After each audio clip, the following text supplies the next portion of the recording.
Sir, you need to put that weapon down. Right now. The voice cut through the quiet afternoon like a blade. Young, sharp, dripping with the kind of confidence that comes from a uniform and a badge, not from experience. James Thornton, 83 years old, didn't even flinch. His hands, weathered and marked by the passage of 8 decades, moved with the steadiness of stone. The oil-soaked cloth glided along the walnut stock of the rifle resting in his lap. Sunlight filtered through the leaves of the ancient oak tree, dancing across polished wood and weathered steel. He sat on a simple stone bench, the very picture of peace. A man completely at ease with his tools, his memories, and himself. But the two figures looming over him were anything but peaceful. They wore crisp navy blue uniforms. The insignia on their chests read Heritage Oaks Senior Residence Security. The younger one, the one who just barked the order, had a nameplate that said Brandon Mitchell. His feet were planted wide in what he probably thought was an intimidating stance, something he'd learned from a weekend training course, no doubt. His partner, older and carrying more weight, wore a tag that read Carlos Rodriguez. He hung back, his expression less aggressive, more tired, like he'd seen this dance before and knew it never ended well. "Did you hear me, old man?" Brandon pressed forward, his voice rising with irritation. "This is private property. You cannot be out here with that." He jerked his chin toward the rifle, as if the sight of it personally offended him. James finished his stroke with the cloth, slow, deliberate. Only then did he lift his head. His eyes were pale blue, faded like old denim, but they were clear, unnervingly clear. They held no fear, no anger, not even annoyance. They simply observed, taking in the young man's polished shoes, his pressed uniform, the slight tremor of adrenaline in his stance. "It's a beautiful day, son," James said, his voice a low, gravelly hum. "I'm just cleaning my rifle. The humidity's bad for the action." Brandon let out a sharp, incredulous laugh. "The humidity? I don't care if it's raining frogs, old man. The rules here are crystal clear. No firearms in common areas. Now I'm going to ask you one more time. Put it down." James's gaze drifted past Brandon, over to the manicured rose bushes, the perfectly edged lawn.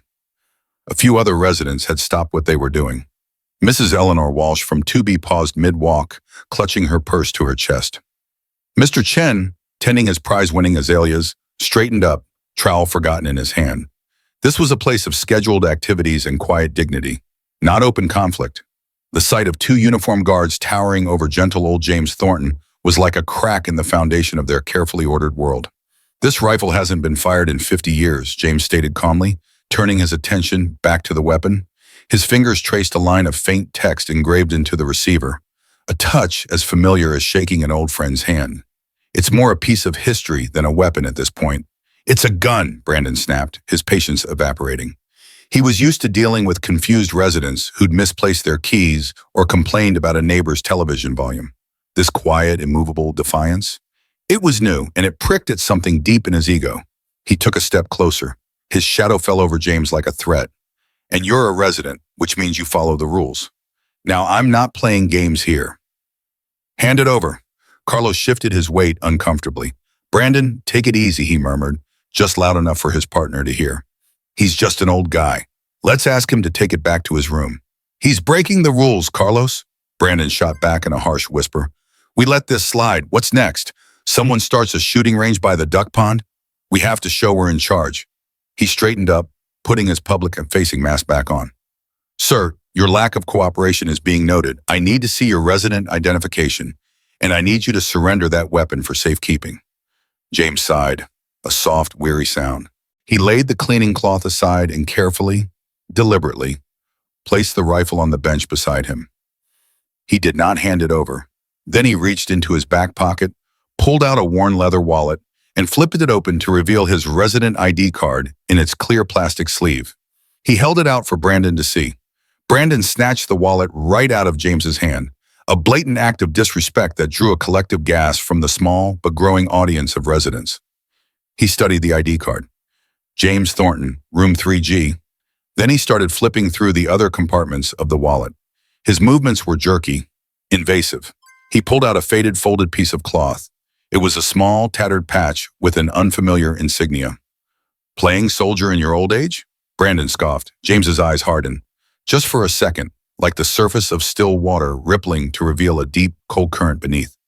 Put that back, he said. His voice lost its gentle rasp, replaced by something harder, something with edges of steel. Or what? Brandon challenged, a smirk curling his lips. He was enjoying this now, the feeling of power over the old man who dared to defy him. He felt the eyes of the other residents on him and mistook their shock for admiration. You going to challenge me to a duel with your little antique? He gestured again at the rifle on the bench. He leaned down, squinting at the receiver. What's this writing on here? Operation Gray Falcon, silent, unseen, unbroken. What kind of ridiculous nonsense is that? Some kind of club for you old-timers? He reached out. His fingers traced the engraving, smudging the oil James had so carefully applied. It was a touch that crossed a final line. In that moment, the courtyard faded. The smirking guard, the worried faces of his neighbors. All of it vanished like smoke. The scent of gun oil was suddenly replaced by something else. The thick, metallic smell of blood and cordite.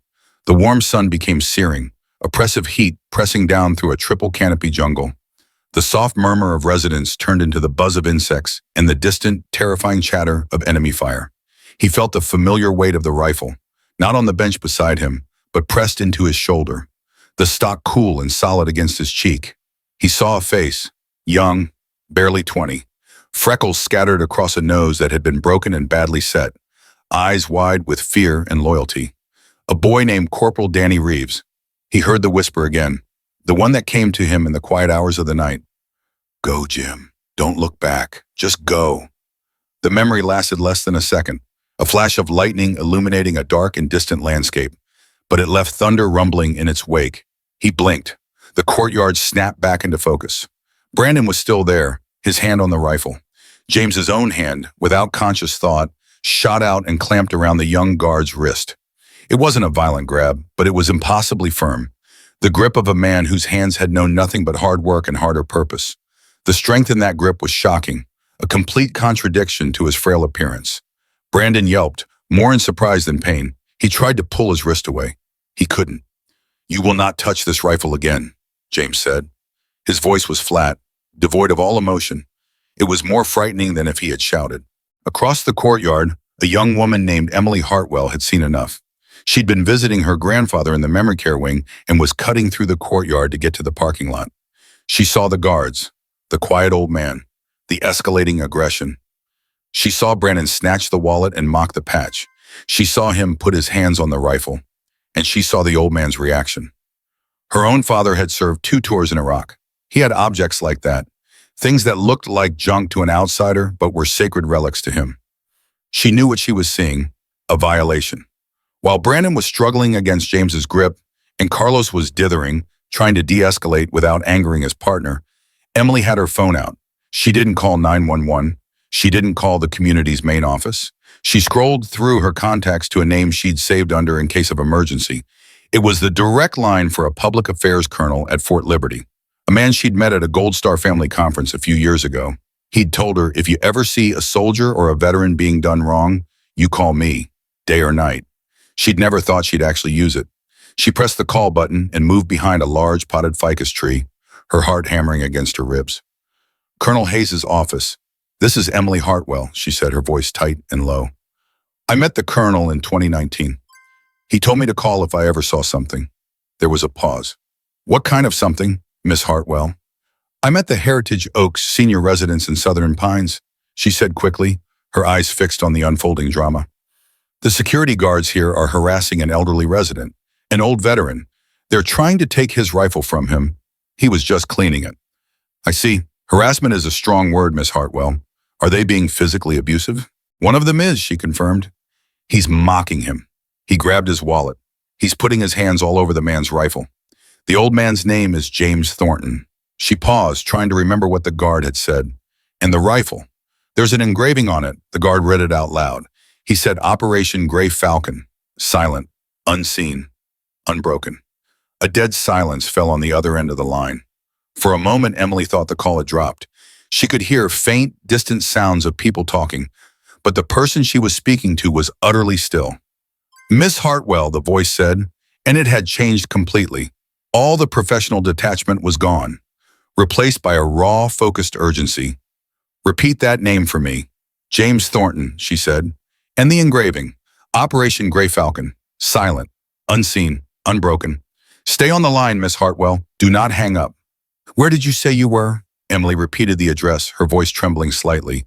Now she had the distinct feeling that she just pulled the pin on a grenade. Keep your eyes on Mr. Thornton, the voice commanded. Is he safe right now? Emily peeked around the tree. The guard is trying to cuff him. The old man isn't letting him. He's just holding on. Help is on the way, Miss Hartwell. It will be there faster than you can possibly imagine. The line didn't go dead, but she heard a muffled shout on the other end. Get me the general, now. Tell him it's a Gray Falcon call. I don't care if he's in a meeting with God himself. Get him. Inside a sterile, windowless briefing room at Fort Liberty, a two-star general was listening to a dry presentation on logistical readiness when the door burst open. A colonel, his face sheet white, stood in the doorway, phone pressed to his ear. He broke every rule of military protocol. General Stone, sir, he said, his voice strained. We have a situation. The general, a man known for his icy calm, fixed the colonel with a glare that could freeze fire. This had better be about the start of World War III, Colonel Hayes. It might as well be, sir, Hayes replied, taking a step into the room. We have a civilian report from Southern Pines. An elderly man named James Thornton is being detained by private security. He took a breath. Sir, they're trying to confiscate his rifle. A rifle engraved with the words Operation Gray Falcon. The air in the room went from cold to absolute zero. The general's face, a mask of stern authority, seemed to crumble and reform in the span of a single heartbeat. The name, the project designation. They were words from a ghost story, a legend whispered in hushed tones in the highest echelons of special operations. They were not supposed to be real. They were not supposed to belong to a man sitting on a bench in a retirement home. General Stone stood up, knocking his chair back. He looked at the junior officers in the room, their faces a mixture of confusion and alarm. Everyone out, he commanded, his voice a low growl. Hayes, you stay. The room cleared in seconds. The general strode over to the colonel, taking the phone from his hand. This is General Stone. Who am I speaking to? He listened for a moment, his eyes closed. All right, Miss Hartwell, you've done well. Just keep watching. He handed the phone back to Hayes. Get me a real-time satellite image of that location, he barked at his aide, who was hovering by the door. Scramble the quick reaction force. I want 2 birds in the air 5 minutes ago. No insignia, sterile uniforms. I'm going with them. Sir, the aide stammered, a quick reaction force for a civilian disturbance? General Stone turned. His eyes were blazing with an intensity the aide had never seen. That man is not a civilian disturbance, he said, his voice dangerously quiet. That man is the bedrock on which this entire command was built. You get those helicopters in the air, or I will personally throw you out of one. Back in the sun-drenched courtyard, Brandon had finally managed to break James's grip by wrenching his arm at an awkward angle. He now had a pair of handcuffs out, dangling them menacingly. That's it, old man. You're going in, Brandon snarled, his face red with exertion and fury. You assaulted me. You're a danger to yourself and others. We'll get you a nice quiet room downtown where you can be evaluated. Maybe they'll have some pudding for you. Carlos finally stepped forward, placing a hand on Brandon's shoulder. Brandon, stop. This is too far. Let's just call the police and let them handle it. I am handling it. Brandon shoved his partner's hand away. He lunged for James, cuffs at the ready. The other residents cried out in alarm. James didn't resist. He simply stood his ground, his gaze fixed on a point far beyond the manicured lawns of Heritage Oaks. He looked resigned, as if this was just one more indignity in a life that had been full of them. And then the sound came.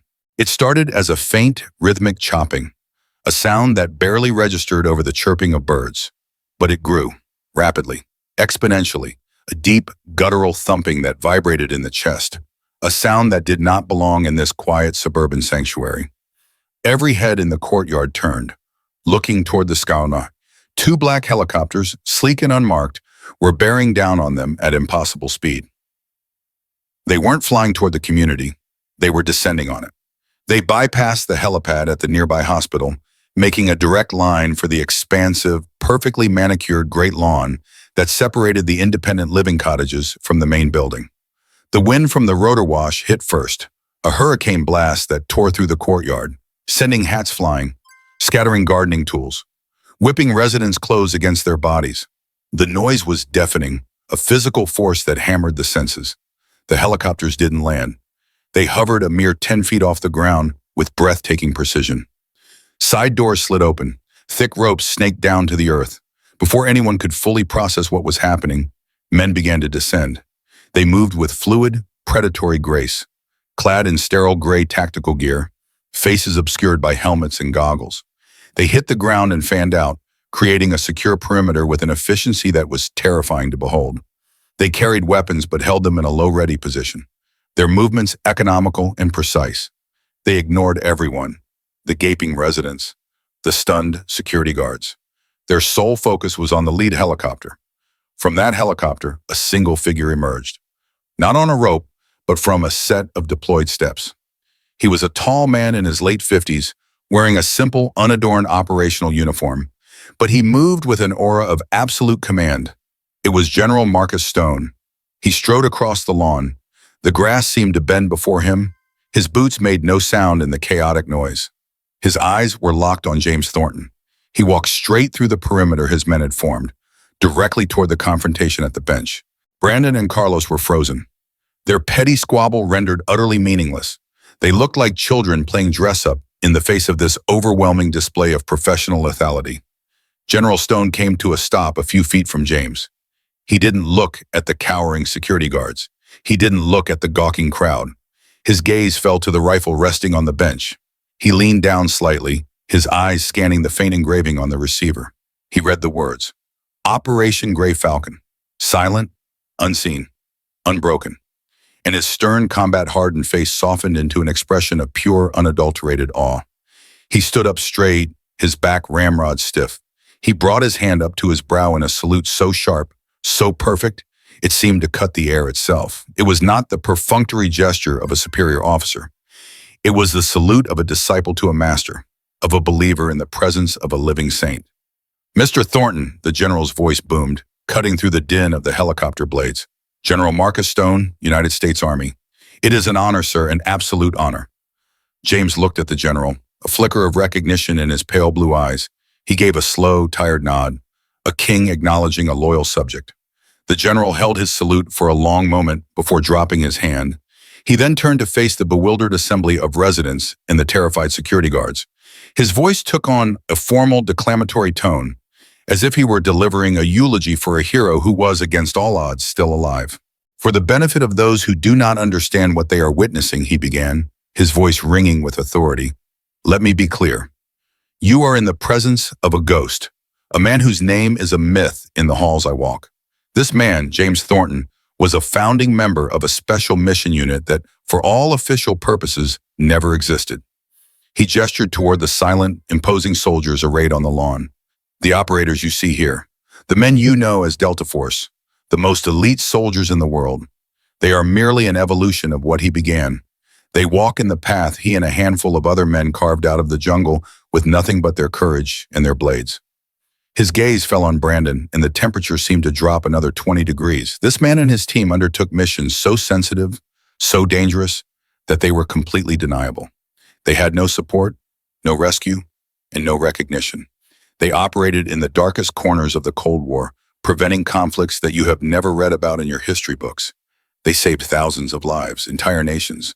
And your history will never once mention their names. They were ghosts. They were a whisper on the wind. He pointed a finger at the rifle on the bench.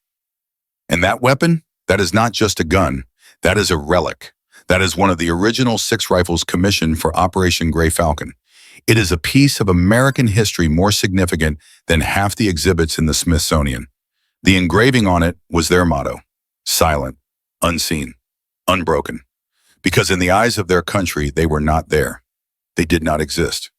But they were there, and thank God they were. A profound silence descended upon the courtyard, broken only by the whir of the rotor blades. The residents stared at James, this quiet man they knew from potluck dinners and bingo nights. And they saw him for the first time. They saw not a frail elderly man, but a pillar of history, a silent guardian who had walked through fire so they could live in peace. The general turned his full attention to Brandon and Carlos, who seemed to shrink under his gaze. He didn't raise his voice. He didn't need to. His words were low, precise, and they cut like shards of ice. You, he said, locking eyes with Brandon, are a disgrace. You wear a uniform and you project an image of authority, but you have no concept of what true service is. You mistook age for weakness. You mistook silence for submission. You put your hands on a man who has more honor in his little finger than you will ever accumulate in your entire pathetic life. You have failed in every conceivable way to do your duty. He looked from Brandon to Carlos. Your company's contract to provide security for this facility is now under review, and I assure you my review process is extraordinarily thorough. You can expect a call from my office. He turned back to James, his demeanor softening once more. But before he could speak, James raised a hand. A quiet gesture that nonetheless stopped the general in his tracks. James stepped forward and looked at Brandon, whose face was a pasty, sweating mask of fear and humiliation. He was just doing his job, General, James said, his voice gentle again. A little too much vinegar. Not enough honey, maybe. But he's young. We were all young once, weren't we? Full of fire. Certain we knew everything. The grace in that moment was overwhelming. James's simple act of forgiveness was a more powerful condemnation of Brandon's behavior than the general's tirade could ever be. It showed the profound difference between them. One was a boy playing at power. The other was a man who had wielded true power and had learned the value of mercy. James's gaze fell to the rifle on the bench, and for a fleeting instant, the courtyard dissolved again. He wasn't 83, he was 28. He was standing in a sweltering, windowless Quonset hut in a place that didn't appear on any map. A man with the eyes of an eagle and the scars of 3 wars on his face. A colonel known only as the Handler was pressing this very rifle into his hands. "This is yours now, Jim," the colonel had rasped, his voice like gravel in a tin can. "There are only 6 of them. They will never be listed on any inventory sheet. The engraving is for the few who know. Silent, unseen, unbroken. It's a reminder. If you are captured, if you are killed, you were never there. We were never there. You are a ghost. Go haunt our enemies."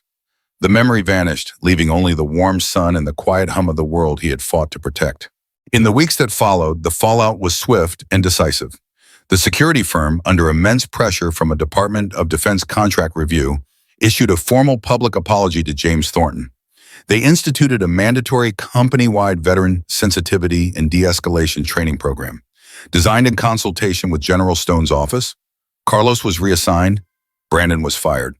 About a month later, James was sitting in his usual booth at a small local diner, enjoying a cup of coffee and a slice of apple pie. The bell over the door jingled, and in walked Brandon, no longer in a uniform, but in jeans and a faded t-shirt. He looked thinner, and the arrogance was gone from his posture, replaced by a deep-seated weariness. He saw James, and for a moment, he froze, as if ready to bolt. Then he took a deep breath and walked over to the booth. He stood there for a long moment, shifting his weight, unable to meet James's eyes. Finally, he reached into his pocket, pulled out a $20 bill, and laid it on the table. "That's for your pie, sir," he said, his voice barely a whisper. "And your coffee. I am sorry for everything. I was an idiot." James looked at the young man, at the genuine remorse in his face. He pushed the $20 bill back across the table. "Keep your money, son," he said, gesturing to the empty seat opposite him. "Sit down. Tell me about yourself." Brandon hesitated, then slowly, cautiously slid into the booth. A quiet understanding passed between them. A moment of reconciliation, forged in the crucible of a humbling lesson learned by one and gracefully taught by the other. The quietest heroes often carry the heaviest history. Their valor isn't found in shouted words or polished medals, but in the silent dignity with which they live their lives. If you were moved by James Thornton's story of unassuming courage, please like this video, share it with someone who respects our veterans, and subscribe to BR Veteran Stories for more stories of the brave.